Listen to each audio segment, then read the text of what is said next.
Hi all, welcome to beiasacademy. We're discussing basic ethical theories. Today we'll discuss about utilitarian ethics or utilitarianism. Right. So what are the basic principles and assumptions of utilitarianism or utilitarian ethics? They belong to consequential school of ethics. That means consequences means ends, which focus on the ends. So they belong to consequentialist school of ethics. So when did it start? It started in 18th century. So who are the famous propounders of this theory?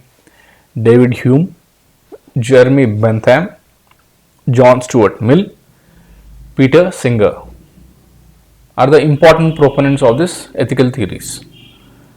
So what does this utilitarian ethics judge or deal with? They will judge an action, or utilitarian ethics judge a law or a system. Let us say a law is right or wrong, or is it a good virtuous act or a vice, only based on the consequences of the action. That means classical example is take a nuclear power plant, or let's take a dam, a reservoir or a dam which is being built. So if you build a dam, lakhs of people and the entire state will be benefited. But tribals living in that region will have to be reallocated or rehabilitated. So at the cost of tribal people, we are at the cost of thousands, we are working for the welfare of lakhs and crores of people. So if the consequence is good under utilitarian ethics, then it is an ethical action, it is a right action or a virtuous action. So let us say there is a law which talks about for the welfare of people, they might build a colony in a hilly terrain. So is this action good or bad? Based on the consequences of that action, it will judge. So that means, let's understand a quote. The end may justify the means as long as there is something that justifies the end. This quotation is given by Leon Trotsky. The end may justify the means. So what is the end? The result of an action can justify when there is something that justifies the end. So how do you understand this? Like a nuclear plant. If you build a nuclear plant, you might there might be little radiation, but the entire country will be power surplus. That means the benefit is more, then it is a utilitarian ethic to do that. Right? Next, think of some more examples and write about them in the comments. Okay, now what is utilitarianism? Have you heard of the statement, greatest good for the greatest number of people? Utilitarianism falls under normative ethics, and this prescribes the action, or it tells the action that maximizes happiness and well-being of all the people, or of all the affected people. So utilitarianism is nothing but greatest good for the greatest number of people, or maximize happiness and well-being for all. So this is utilitarianism. It has three essential elements. First, it identifies the various courses of action. Second, determine all the foreseeable benefits and harms that will result from each course of action, and then choose the course of action that provides greatest benefits. So how do you understand this?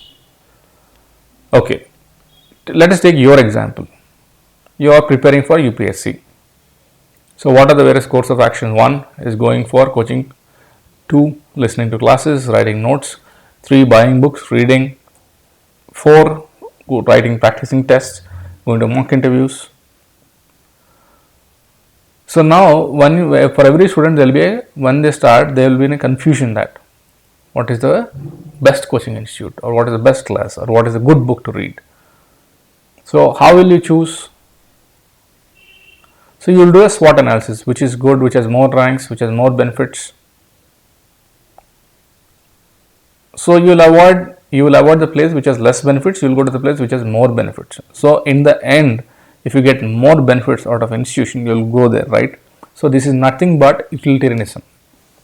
So similar logic applies to an ethical action or any course of decision tomorrow you make as an IAS officer or a member of parliament or something in a public office. First, identify various courses of action, what you need to do in that situation.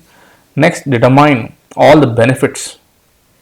Do SWOT analysis, strengths, weaknesses, opportunity, threats. That is, you will analyze the benefits and harms of the action and you will choose the course of action which has more benefits. This is utilitarianism.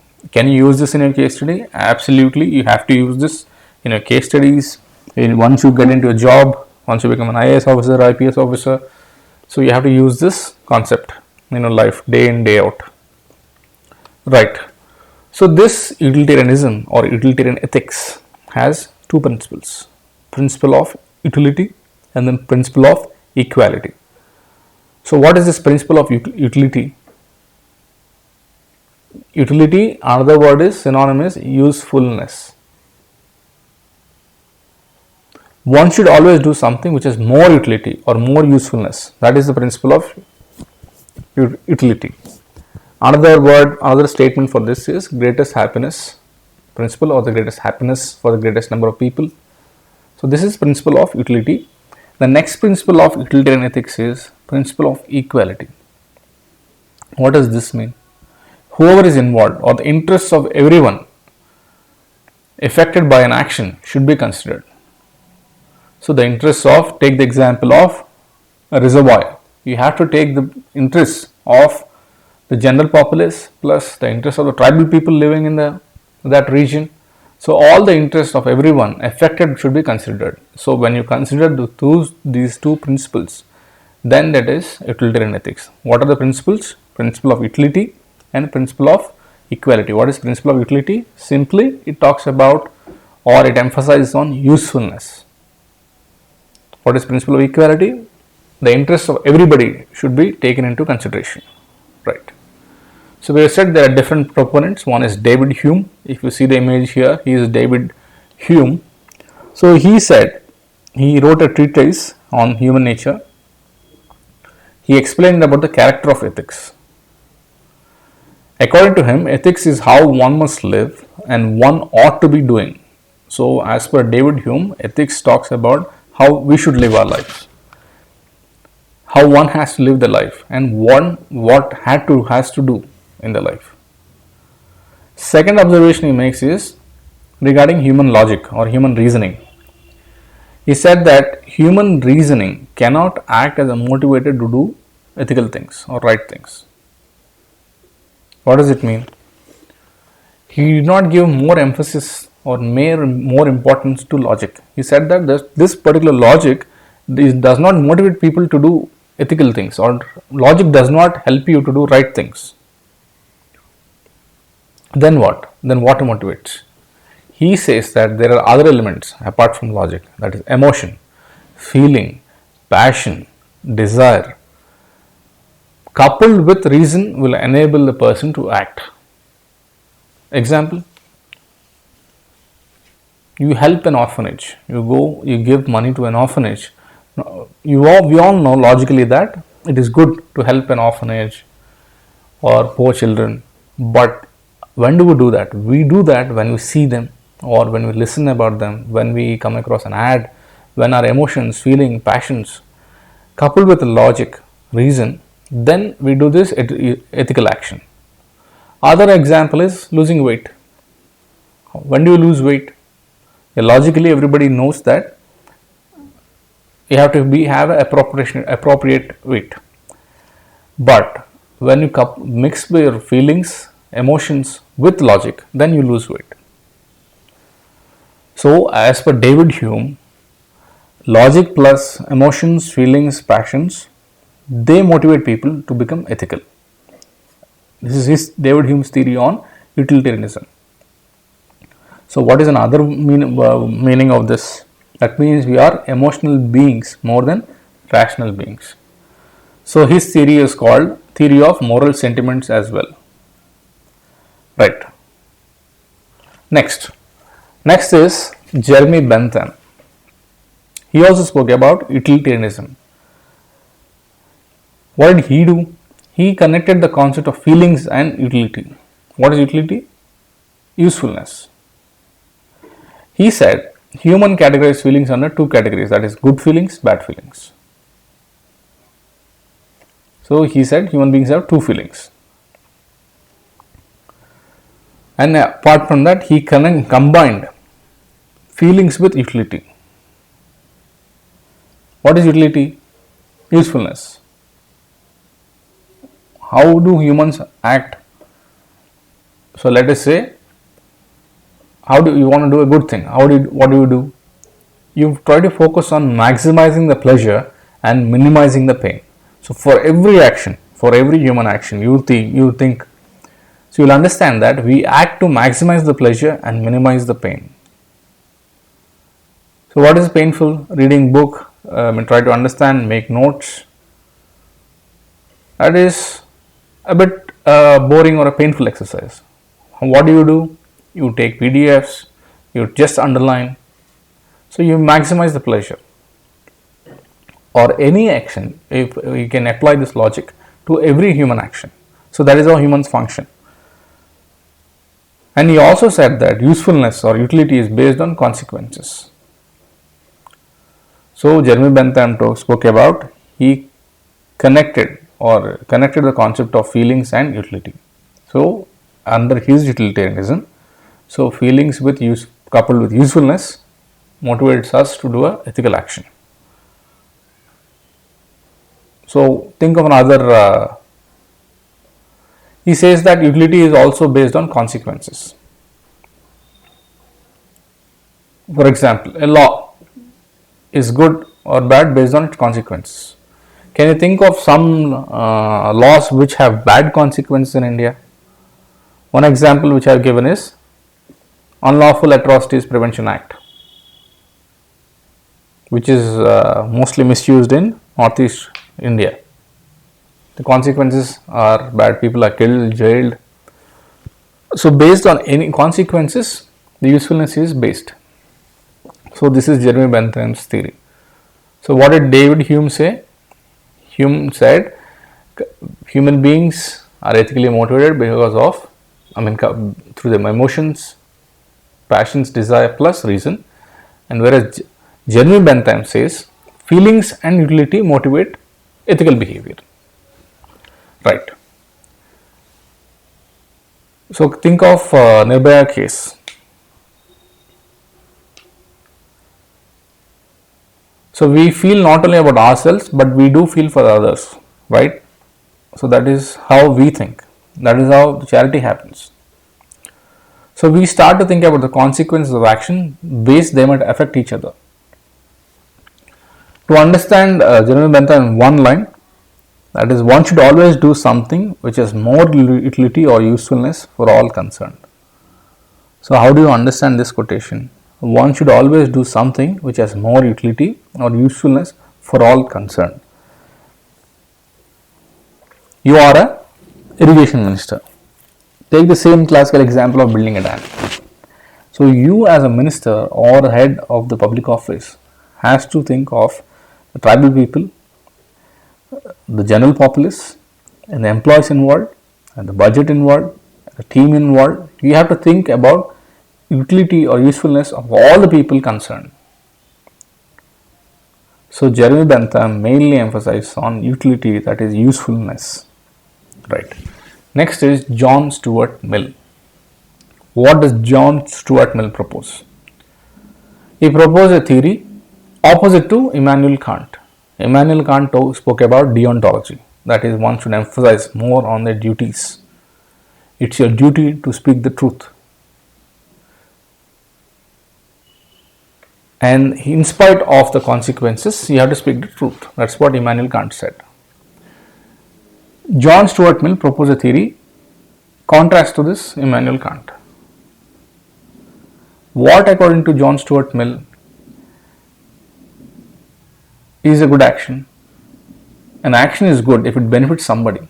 An action is bad when it harms someone.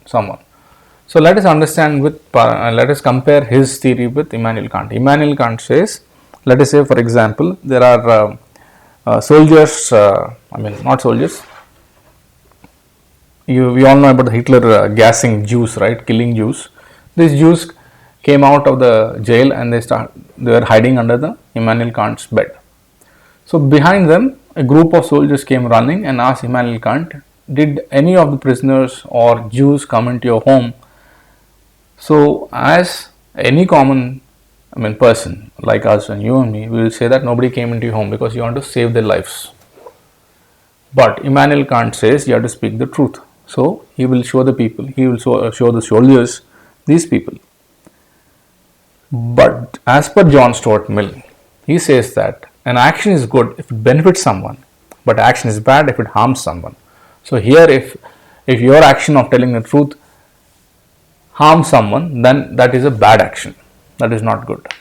That is his theory of utilitarian ethics.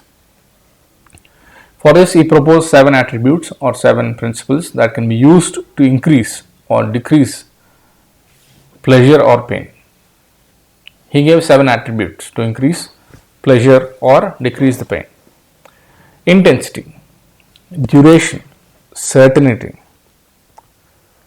propinquity, fecundity, purity, extent. What do they mean? Let us say intensity is, let us understand intensity in a different dimension. A magnitude of experience. Okay, same example, take this dam, and then duration, how long the experience lasts. So you want to build a dam, you have to increase the pleasure, right? So what is this? So you have to think, is the dam going to be staying there for 100 years, 150 years, like the Mullaperiyar dam?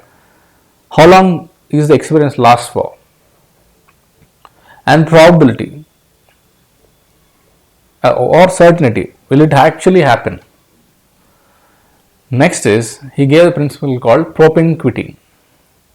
How near, you are going to build the dam in 10 years, 5 years or 20 years. How close the experience is in space and time. Next is fecundity. Can you do the same? What is fecundity? Fecundity in scientific terms is laying eggs. The capacity to lay eggs is fecundity. Here in ethics, under utilitarian ethics, it is ability to produce more experiences of the same kind.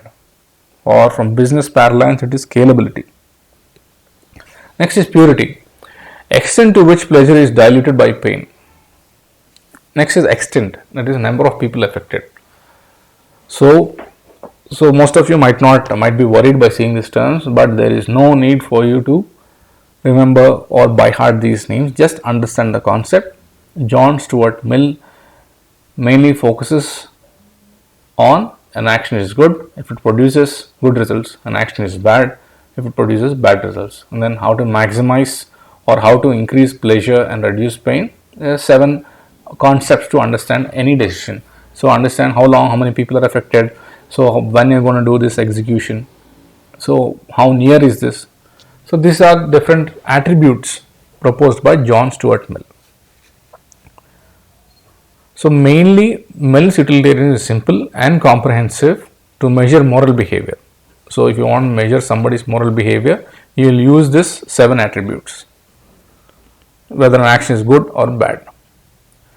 Okay, we have discussed about David Hume, Jeremy Bentham and John Stuart Mill.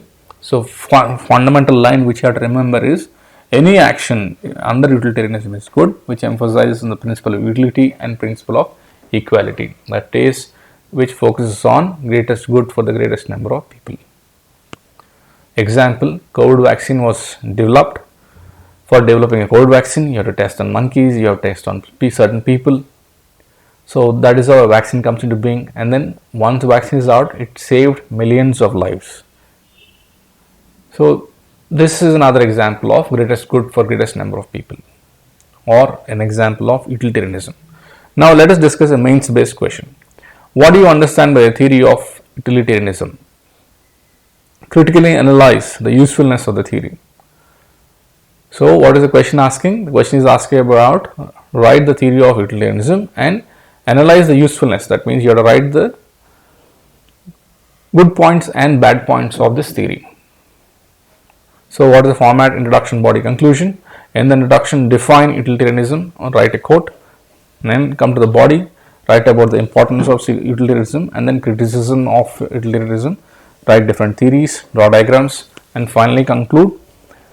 So here I given a quote, means are as important as ends, Mahatma Gandhi. So why are you writing the opposite of utilitarianism here? Because the curtain says critically analyze. So apart from the ends, means are also important. It has to be balanced. That's what we say. Right. With this, we'll end this lecture. Thank you for listening and have a great day. Whoever has written answers can email us to beiasacademy@gmail.com.